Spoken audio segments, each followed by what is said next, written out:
शास्त्रों में जाएंगे तो आपको मालूम पड़ेगा कि सतगुरु जो हैं आप ये निरंकार के रूप होते हैं।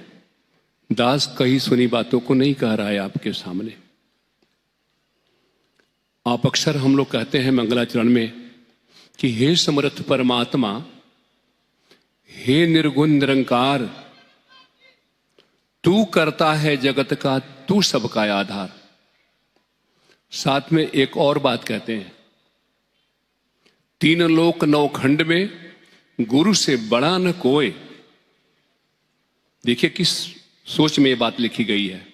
करता, तू करता है जगत का, यहां करे करता करे न कर सके, गुरु करे सो होए, ये बात रखी गई। अब गुरु में निरंकार में भेद क्या है, थोड़ा मंथन करें, सारे मिलकर विचार करें इसके ऊपर। दास अकेले विचार नहीं, आप भी मिलकर विचार करें। निरंकार होता है वो सत्य चित्त आनंद स्वरूप होता है। ये न बदलने वाला होता है, एक रस होता है सत्य। ये चेतन सत्ता होता है, हमारी हर बात को सुनता है और समझता है, भले निराकार रूप में है लेकिन हर बात को जानता सुनता समझता है। और आनंद स्वरूप होता है, हमेशा आनंद में रहता है। लेकिन एक इसका अवस्था आती है, इस निरंकार के बारे में दास विनती कर रहा है। एक अवस्था आती है जब महापुरुषों ने कहा है कि जब जब हो ही धर्म की हानि, धर्म का नुकसान होता है। बाढ़े असुर महा अभिमानी। असुर बोलते हैं जो महापुरुषों के सिखावन के उलट दिशा में काम करने वाले होते हैं। जो महापुरुष आदेश करते हैं, जो महापुरुष समझाते हैं, उसके उल्टे दिशा में चलते हैं, वैसे कर्म करने वाले को असुर कहा गया। जब ऐसे लोगों की बहुतायत दुनिया में हो जाती है, बाढ़े असुर महाअभिमानी, तब तब प्रभु धरी, तब तब प्रभु ये निरंकार धरी विविध शरीरा, एक शरीर को धारण कर लेता है और एक उद्देश्य से आता है, हरहि कृपानिधि सज्जन पीड़ा। सज्जन संतजन, इनकी पीड़ा, इनको दुख हरने का उद्देश्य सिर्फ सदगुरु का होता है कि सबका दुख खत्म हो जाए, सब आनंद स्वरूप हो जाए, प्रेम स्वरूप हो जाए, ज्ञान में अपने जीवन को व्यतीत करें और इस महापुरुषों के वाणी से अलग करके अपने जीवन को जिए। आप सदगुरु माता जी का विचार सुने होंगे भक्ति पर्व के 11 तारीख को, परसों भी विचार सुने होंगे, जो हर वक्त ऐसे दिव्य वाणियों को कह रही थी कि जिसको हम धारण कर लें, जिस बंधन में बंध जाएं, इसके अनुरूप होकर के और जीवन जीना शुरू कर दे तो कंडीशन अप्लाई है। अगर जीवन शुरू कर दे तो कोई माई का लाल हमें आनंदित होने से नहीं रोक सकता, हमें सुखी होने से नहीं रोक सकता। शर्त यह है कि इनके वाणियों पर चले और अपने जो थॉट चल रहा है हमारे भीतर, उससे अलग करके, जिसको हम गुरमत भी कहते हैं, अपने जीवन को व्यतीत करें। एक दूसरी बात हो गई। एक और बात सुनिए। नामदेव संत हुए हैं महाराष्ट्र के, और आप इनके जीवनी में जाके पीछे देखेंगे तो बहुत ज्यादा मैं कहानी में नहीं जाना चाहता हूं, लेकिन वो विट्ठल विट्ठल जो मूर्ति थी बाद में शरीर धारण कर ली, ऐसा उनके साथ में खाना पीना भोग लगाना शुरू किए। और जब पंडित जी का आने का समय हुआ, उनका टाइम ये खत्म हुआ, पंडित जी बाहर गए थे, जब आए तब तक ही उनको ये भोग लगाना था, करना था। अब विट्ठल उनके साथ नाच रहा है, गा रहा है, सब कुछ कर रहा है। लेकिन लास्ट में उन्होंने कहा, क्या कहा कि आप इस तरह से हमको नहीं जान सकते, नहीं आपको मोक्ष मिल सकता है, आपको वक़्त के गुरु खच्चर स्वामी के पास जाना पड़ेगा। गुरु एक होता है कि जो हमें इस निरंकार से जोड़ता है। अब दूसरी बात आते हैं कि करता करे न कर सके, गुरु करे सो होए। गुरु भी हम इतिहास उठाकर देखेंगे तो द्रौपदी जो थी वो कृष्ण की बहन थी और परम मित्र थे दुर्योधन भी, और साथ में पूरा पांडव भी। लेकिन उसके इस दशा को कोई नहीं बचा पाया। परम मित्र थे ना, रिश्तेदार थे ना, और ये भी कहे कि अर्जुन तुझे अधिक जानने से क्या प्रयोजन, मैं अपने योग्य माया से एक अंश मात्रा से इस पूरे संसार को धारण करके स्थित हूं। ये भी हम लोग सुने हैं कि उमा शंकर जी कह रहे हैं उमा दारू जोशित की नाई। विचार करिए इसके ऊपर।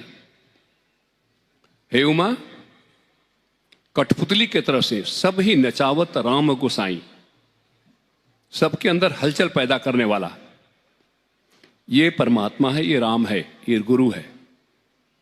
राम किन्न चाहा सोई होई, करे अन्यथा असने कोई। जो हमारा सदगुरु चाहते हैं वही होता है, अन्यथा करने वाला कोई दुनिया में माई के लाल नहीं हुआ। ये देखिए, इस बातों को देखिए। तो क्या श्री कृष्ण जी महाराज इस चाहते थे कि जुआ में हार जाएं लोग? क्या ये चाहते थे इस भरी सभा में मेरी बहन को बाल पकड़ के खींचा जाए? ये थे क्या? बिल्कुल नहीं चाहते थे। हालांकि उनसे पूछा भी गया कि महाराज आपके पास दिव्य शक्तियां हैं, आप अपनी शक्ति से क्यों नहीं इस होनी को मोड़ दिए? तो उन्होंने एक बात कहा, बिल्कुल ठीक है आप कहते हैं, लेकिन हमें भी एक बंधन से बंधना पड़ा है। वो बंधन है कर्म का। यानी कि जो ये कहते हैं उसके भीतर ही हमारा सोच चले तो जिंदगी जीने का मजा भी आ जाएगा। अगली बात बताऊं आपको। एक बार अर्जुन महाराज लगे कहने, जब ये कुछ तीर मारने की बात थी मछली के आंखों में, शादी का वक्त था, तो श्री कृष्ण जी सिखा रहे हैं सीधा निशाना लगाना, सिर्फ आंख की तरफ देखना, तमाम बातें। वो लगे कहने कि महाराज ये सब मैं करूंगा तो आप क्या करेंगे? आप तो दिव्य शक्तियों के मालिक हैं। तो कहे कि देखो अर्जुन, ये पानी है या खौलता तेल भी कुछ लोग बोलते हैं, इसी में देख करके मछली की आंख को निशाना लगाना है, लेकिन उसको ठहरावा, पानी में ठहराव लाना, ये हमारा काम है। ये तुम नहीं कर सकते हो। मैं क्या करता हूं तेरे को समझ में नहीं आती है। आप इस ग्राउंड पर बैठे हैं ना, ठीक मैं इस जगह की बात कर रहा हूं, जो हमारा मुख्य मंच है इसकी बात कर रहा हूं। यहां पर जो है ना, यहां से राइट साइड में आप जाइए ना तो 2.5 फुट के नीचे पानी था, 2.5 फुट के नीचे। और जो स्टेज बना है ना वो दलदल था। ये खंबा देख रहे हैं ना, ये खंबा को खड़ा कर दिए, धीरे धीरे धीरे धीरे जमीन के नीचे आपो आप जा रहा था। कभी जाइए जहां 3 नंबर ग्राउंड है वहां जाइए, अपने गाड़ी को खड़ा करिए तो गाड़ी धीरे धीरे धीरे धीरे नीचे चली जाती थी, दबती चली जाती थी। अभी ये था, ये कैसे हो पाएगा? 2.5 फुट नीचे पानी है और हम कैसे इस बात को कर पाएंगे? जो इरिगेशन, धरती पे जो इरिगेशन की पाइपें बिछी हुई है ना, ये जाल बिछा हुआ है पाइपों का, कहीं ना कहीं लीकेज होता था। आश्चर्य था। लेकिन एक बात था, अगर ये कहे हैं, हमारा सदगुरु कहा है कि यहां समागम होगा तो होगा, कोई माई का लाल नहीं रोक पाएगा। एक बड़ी सोच के साथ में, एक विश्वास भरे कदम के साथ में आगे बढ़ते गए, आगे बढ़ते गए, आगे बढ़ते गए, ये रूप बना हुआ। हाँ, एक बात जरूर कहूंगा कि यहां के जितने रहवासी हैं जो इस खेती को दिए हैं आपको फ्री ऑफ कास्ट में, जो इस खेती को दिए हैं आपको, ये धन्यवाद के पात्र इसलिए हैं कि उनके सोच को चुनने वाला हमारा सदगुरु है। आई दावे के साथ कहता हूं, तमाम धन्यवाद के पात्र हैं वो सदगुरु हमारे हैं। इसके बाद ही किसी को कोई धन्यवाद का पात्र बन सकता है, कारण कि उन्होंने ये सोच दिया, समझ दिया। चाहे हमारे पुलिस वाले हो गए, चाहे हमारे म्युनिसिपल वाले हो गए, ये रहवासी की बात तक कहा है, चाहे ट्रैफिक वाले हो गए, ये जितने मिला हुआ जो स्वरूप बना, आज जिन्होंने एकजुट से आगे कदम को बढ़ाया, वो धन्यवाद के पात्र तो है ही है। इसमें कोई रोका नहीं जा सकता। हाँ, एक बात जरूर कहूंगा, अंत में विराम लूंगा। एक सोच है, महापुरुषों का सिखावन है कि गुरु, पितुमात, माता और पिता, स्वामी, जो हमारे गार्जियन होते हैं, सिख पाले, उसकी शिक्षाओं को जो पालन करता है, चल ही कुमारग पर ही न खाले। हमारा मन सोचता है कि ये आदेश से हो सकता है कि हमारा जो है रास्ता गलत हो जाए। हमारे दिमाग और सोच के तल पर ये सही आदेश नहीं समझ में आता है।